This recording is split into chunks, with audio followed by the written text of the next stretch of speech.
नमस्कार, आप देख रहे हैं बीएफसी एवरग्रीन और बीएफसी एवरग्रीन में आप सभी लोगों का एक बार फिर से स्वागत है। दोस्तों, आज के इस वीडियो में हम जानेंगे भोजपुरी इंडस्ट्री के दबंग सुपरस्टार खेसारी लाल यादव के एक फिल्म के फीस के बारे में, यानी एक फिल्म करने का कितना रुपए चार्ज करते हैं। आज के इस वीडियो में जानेंगे, तो वीडियो में लास्ट तक बने रहेगा। उससे पहले आप हमारे चैनल बीएफसी एवरग्रीन पर नए हैं तो चैनल को सब्सक्राइब करके घंटी कॉल पर सिलेक्ट करिए और इस वीडियो को आगे शेयर जरूर करिएगा।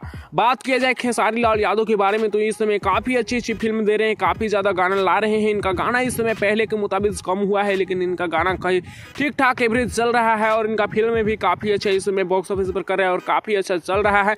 और ये फिल्म पर इस समय ज्यादा फोकस किए हैं, काफी अच्छी फिल्म इस समय कर रहे हैं और काफी ज्यादा फिल्मों के शूटिंग में व्यस्त रह रहे हैं। बात किया जाए खेसारी लाल यादव के फिल्मों के बारे में, तो इनका फिल्म भी बॉक्स ऑफिस पर तबाही मचाता है, काफी अच्छा कलेक्शन करता है। और बात किया जाए इनके एक फिल्म के फीस के बारे में, तो खेसारी लाल यादव इस समय अपने एक फिल्म को करने के लिए लगभग 55 से 60 लाख रुपए लेते हैं। जी हाँ दोस्तों, लगभग 55 से 60 लाख रुपए एक फिल्म का चार्ज करते हैं। वैसे इस वीडियो में इतना ही। आप लोगों को वीडियो कैसा लगा कमेंट्स में बताइएगा और खेसारी लाल यादव का कौन सा फिल्म आप लोगों को सबसे फेवरेट है और इनका फिल्म आप लोगों को कैसा लगता है नीचे कमेंट्स में बताना बिल्कुल भी ना भूलिएगा। फिलहाल इस वीडियो में इतना ही। वीडियो कैसा लगा बताइएगा। अपडेट पसंद आएगा तो लाइक शेयर सब्सक्राइब करिएगा। ऐसी और भोजपुरी के डेली इंटरेस्टिंग वीडियो देखने के लिए आप हमारे चैनल बीएफसी एवरग्रीन पर बने रहिएगा। धन्यवाद।